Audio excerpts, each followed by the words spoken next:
شادی خانہ آبادی کا موقع ہے، میں خدا کا ایک پیغام جو رب اپنے قرآن میں ارشاد فرماتا ہے.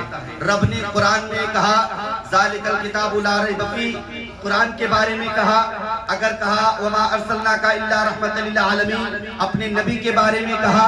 اگر اعلیٰ ان اولیاء، اگر اولیاء کرام کے بارے میں کہا، تو اسی قرآن میں اللہ تبارک و تعالی ہم گنہگار کے طرف مخاطب ہوتا ہے، اور مخاطب ہونے کے بعد ارشاد فرماتا ہے یا ایھا الذین آمنوا اتقوا اللہ وکونوا مع الصادقین، اے ایمان والو اللہ سے ڈرو اور سچوں کے دامن کرم سے وابستہ ہو جاؤ، سچوں کے دامن سے لگ جاؤ. اللہ تبارک و تعالی اپنے بندوں سے ایک مشورہ دے رہا ہے، اپنے بندوں کو ایک پیغام دے رہا ہے کہ اگر میرے قرآن کو پڑھتے ہو، اگر میرے لارے کتاب کو پڑھتے ہو، اگر نماز پڑھتے ہو، اگر روزہ رکھتے ہو، اگر نبی کو مانتے ہو، اگر تمہارے جسم کے اندر ذرہ برابر کی نیکی اگر موجود ہے تو رب ارشاد فرماتا ہے اے ایمان والو اگر تمہارے پاس ایمان ہے تو رب ایک مشورہ دے رہا ہے، قرآن میں مشورہ دے رہا ہے.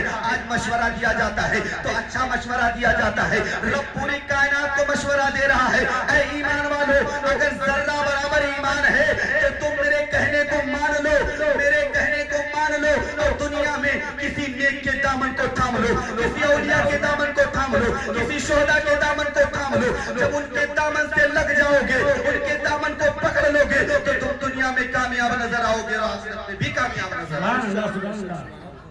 آخرت میں بھی کامیاب نظر آؤ گے. خدا تعالی قرآن میں اپنے بندوں کو ایک مشورہ دے رہا ہے،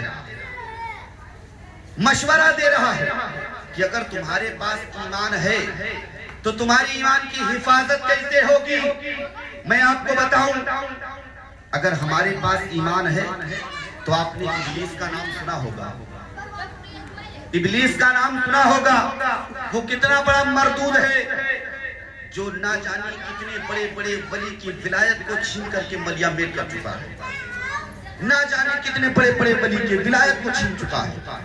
رب ارشاد فرماتا ہے کہ کسی نیک کے دامن کو تھام لو. یہی ایک قطرہ برابر اگر تمہارے پاس ایمان ہے تو اس پر شیطان کا بس نہیں چلے گا. تمہارا ایمان دنیا میں برقرار رہے گا اور آخرت میں بھی برقرار رہے گا. اور اگر دنیا میں تم کسی نیک کے دامن کو نہیں تھامو گے تو دنیا کیا بلکہ آخرت میں بھی تمہارا ایمان نہیں بچے گا. یہاں نہیں بچے گا تو تم آخرت میں کیا لے کر کے جاؤ گے. میں آپ کو بتاؤں ایک اللہ کے ولی، بہت بڑے ولی گزرے ہیں. جو اتنے بڑے ولی گزرے ہیں